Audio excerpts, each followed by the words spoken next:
All right, welcome into Market Day Report. I'm Scott Schulte, otherwise known as the Cow Guy. Thank you very much for joining us if that's what you're just doing.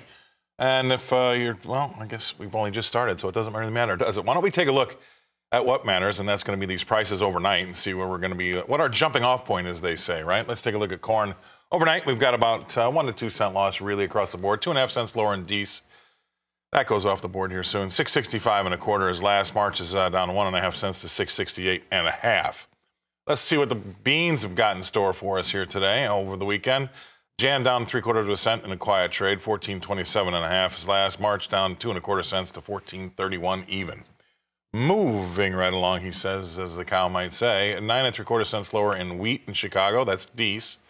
7.93 and a half, lost the 8 handle there. March down 9 3/4 cents to 8.12 and a quarter. Chicago wheat basically down between, say, 9 3/4 and 10.5 cents across the board. How about the Kansas City wheat, hard red wheat in Kansas City? That's down between, say, 3 and 4 3/4 cents, 3 1/4 cents lower in the Dees contract there, 9.31 even as last. While March is down 4.5 cents to 9.19 and a quarter. Spring wheat, moving over to Minneapolis. What do we have happening there? Well, that was down overnight, 3 1/4 cents in the Dees contract, 9.48 and a quarter. Well, March is off 2.5 cents to 9.56 and a quarter. And then finally, I know during the radio show that the cotton was taking it on the chin yet again. 209 points lower to 83.07 in that Dees contract. Remember, folks, it wasn't that long ago. We were up in the 150 range, so that one's really backed off. Let's bring in our next guest analyst to start off the day, Brian Hoops from Midwest Market Solutions. All right, Brian, first order of business is how did Augustana do this weekend?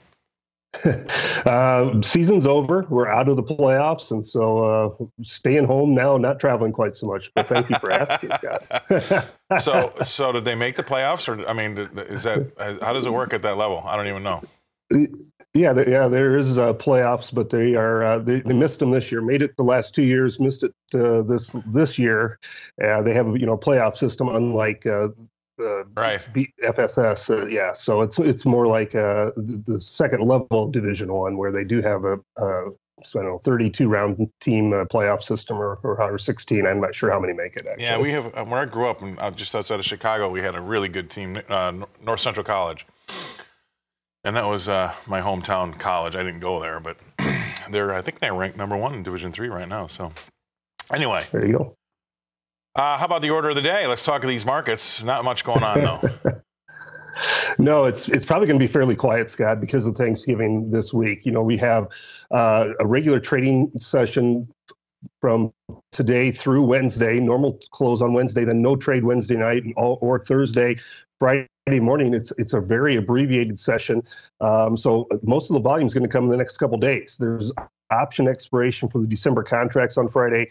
You really don't want to carry your December options into that expiry because it's going to be such a low volume session. Now, that doesn't mean that you can't have exaggerated moves. In fact, we probably will have some big moves just because it's a low volume, but overnight is down just a little bit. I think there was better than expected rains in Argentina. That's really what the trade is watching, along with any export demand. And we didn't have any private sales this morning or last Friday. Crude oil is weakening a little bit. So there's things here that could go wrong for this grain markets. But again, it's probably going to be a real low volume type session, and any small news event or funds buy or sell stops are probably going to trigger this market in a pretty sizable move this week. Yeah, it's just, it happens every year. We say, we're going to look out for it, but we probably could be due for some sort of holiday surprise, #1, but and #2, there's not a lot of folks still around trading it. That's another thing, because the volumes do get thin, like you said.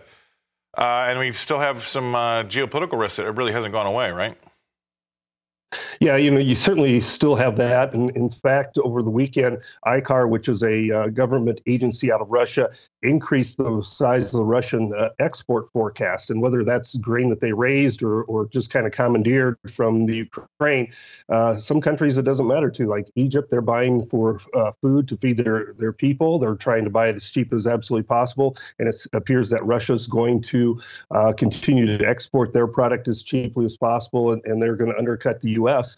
With this wheat crop that they have. So it's going to be a struggle for U.S. to export to become a big exporter of wheat, we're running very similar to last year's pace, which was pretty slow.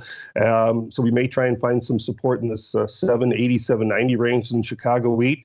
But again, that's how far are you going to rally unless you see some better export business this time of year? Yeah, we got to give the bulls a reason to step in, and right now we really haven't. Okay, stay right there. We're going to go away. We're going to pay some bills. We're going to come back and talk more with Brian Hoops from Midwest Market Solutions after this. All right, welcome back to Market Day Report. Let's jump right in and take a look at what these cattle prices did, how they closed on Friday. I won't get caught on that one, and see what our guest analyst thinks about where they may open up today. Let's talk. We had a cattle on free report. Let's talk about live cattle in Chicago on Friday. They closed up here. A very small, well, you can tell, small range on the day. We had an 80-cent range in Dees. What do we have? We had a buck range in Feb. A small change on the day. That usually means, if a small change, small range, means we really didn't have a lot of volume. Let's go. The Dees was up 32 cents to 153.07. Feb was up 45 cents to 155.85. Moving on over to the feeders, what do we have happening over there on Friday? Well, 80 cents higher in that front month, Jan. 180 spot 77. March was up 62 cents to 183.12. And then lastly, let's talk lean hogs. They were lower. Let's go to Feb. That was off a $1.25. 89.55 was last there. And April was off a $1.07 right behind it to 94.92. Let's get back to Brian Hoops from Midwest Market Solution. Brian, thanks for sticking around. So do you think that cattle on feed will affect these markets on the open here? Yeah, I do, Scott. They had a kind of a surprise in the placement numbers. It was well below last month and below estimates. So that was pretty friendly. In fact, it was the lowest October placements in history. So that's a pretty bullish number there. And it should help those deferred contracts quite a bit. You're probably looking at maybe a 25 to 50 cent higher opening in some of the front months and those deferred contracts.